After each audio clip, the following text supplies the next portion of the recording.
ओंकारपूर्वो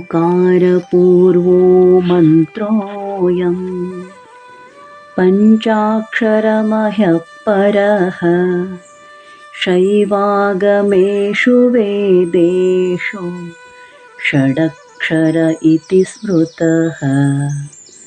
ಶ್ರೇಷ್ಠವಾದ ಈ ಪಂಚಾಕ್ಷರ ಮಹಾಮಂತ್ರವು ಓಂಕಾರದಿಂದ ಕೂಡಿಕೊಂಡಾಗ ವೇದಗಳಲ್ಲಿ ಮತ್ತು ಶೈವಾಗಮಗಳಲ್ಲಿ ಷಡಕ್ಷರ ಎಂದು ಕರೆಯಲ್ಪಡುತ್ತದೆ.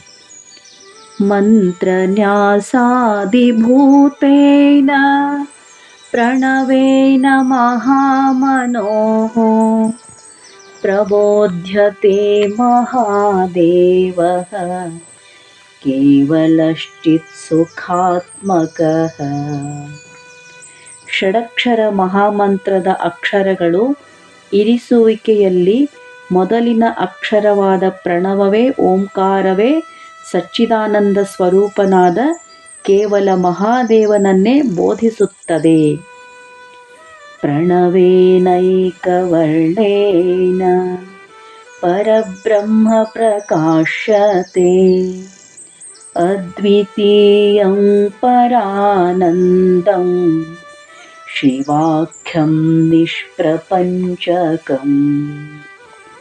ಅದ್ವಿತೀಯವಾದ ಒಂದೇ ಒಂದಾದ ಪರಮಾನಂದ ಸ್ವರೂಪವು ನಿಷ್ಪ್ರಪಂಚಕವೂ ಪ್ರಾಪಂಚಿಕ ಭೇದ ಶೂನ್ಯವೂ ಆದ ಶಿವನೆಂಬ ಹೆಸರಿನ ಪರಬ್ರಹ್ಮವು ಪ್ರಣವ ಒಂದರಿಂದಲೇ ಪ್ರಕಾಶಿಸುತ್ತದೆ.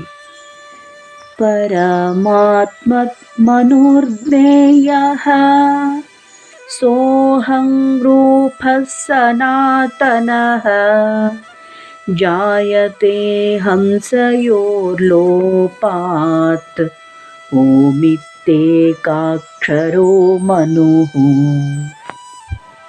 ಸೋಹಂ ಎಂಬುವುದು ಶಿವಜೀವರ ಅಭೇದವನ್ನು ಬೋಧಿಸುವ ಪರಮಾತ್ಮ ರೂಪವಾದ ಮಂತ್ರವಾಗಿರುತ್ತದೆ. ಇದು ಸನಾತನ ನಿತ್ಯವಾದುದು ಆಗಿದೆ. ಈ ಮಂತ್ರದಲ್ಲಿಯ ಹಕಾರ ಮತ್ತು ಸಕಾರಗಳು ಲೋಪವಾದಾಗ ಓಂಕಾರವೆಂಬ ಏಕಾಕ್ಷರ ಮಂತ್ರವು ಪ್ರಕಟವಾಗುತ್ತದೆ.